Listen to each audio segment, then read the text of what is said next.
Hi, my name is Tess, and I came from the Philippines. I was born and raised there.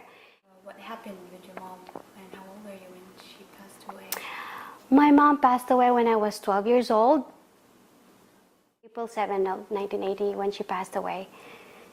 And she passed away of a lot of complications. First, they found out that she has tuberculosis, and they can't really help her to to make her get better. And then it went to pneumonia and affected her heart, and that was it. The night before she passed away, she asked my dad to bring us in the hospital. And actually, she asked me to bring my guitar because she wants me to sing her favorite song, and that was How Great Thou Art. So when we were there, I sang the song, and then she started singing with me.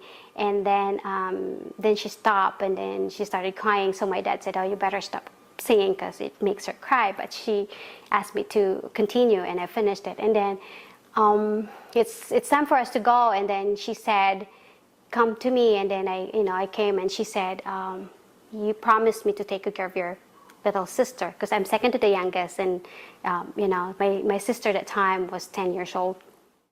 So we went home. That's very interesting. I think when I go back and thinking that God prepared me for that, for that situation. Because that night we can't find any jeepney because we commute. So we take public transportation. So we can't find any jeepneys and no buses. And we walk. It's like middle of the night. And then I was crying to my dad. And was just like, "No, I just want to stay with mom tonight. Please, I don't want to go home." And, my dad was just like, "I better walk again more and more." And then anyway, the following day when my sister came home, she went straight to my aunt without talking to me or to my youngest sister, and just tears in her eyes. So I didn't even wait what she's gonna say. I ran back home, opened my mom's closet, I grabbed all the clothes of her clothes, and I just, holding to it. It's like, now how I'm gonna survive without a mother? I'm only 12 years old. What I'm gonna do now? So how did the Lord walk you through that loss at the young age of 12? Well, my mom's sister took me home with her, and my youngest sister, my other sister, took her home, and then so I was taking good care at that time, financially in my school and everything.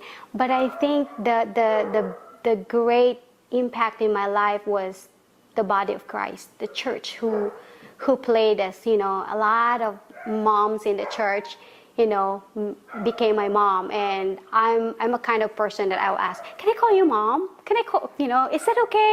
Even though I'm not your real daughter, can I call you mom?" Years later on, your dad passed away. Yeah, my dad passed away 2004, February 2004, of esophageal cancer.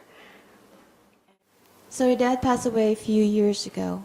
And how did the Lord walk you through that second loss in your life? When I found out that my dad has cancer, actually he called me and said, they found out I have esophageal cancer. That's very interesting because probably 4 months before we found out, our neighbor in Haiku has esophageal cancer. And I don't know how it happened, but suddenly I just have this feeling, my dad has to be checked, and Gordon too. It's like two people, and with Gordon, went to Kaiser, and also with my dad, I told my dad, "Oh, you better be checked," and this and that. And my dad came back that they found out that he has cancer, and it's stage 4 already. That there's nothing that they can do. First, my reaction was like, "That's not fair," It's just like, "That's not fair. I just had a baby," It's just like, "You're probably 6 months old," I said, "That's not really fair." And that time, I just, really asked the Lord. So it's like, "So Lord, what's the message on this? What do you want me to do?" it's gonna be really, really hard for me because I'm thinking of Danae, oh, she's gonna grow up without her grandpa. The same with me, never built a relationship with my grandparents because they passed away when I was little. Even though I had a little bit of relationship with my grandfather, my dad's dad, before he passed away, but it's not as as no memorable experience that we did together as I still remember when my dad said to me, don't worry, I'm ready to go. And I said, well, I'm not ready to let you go.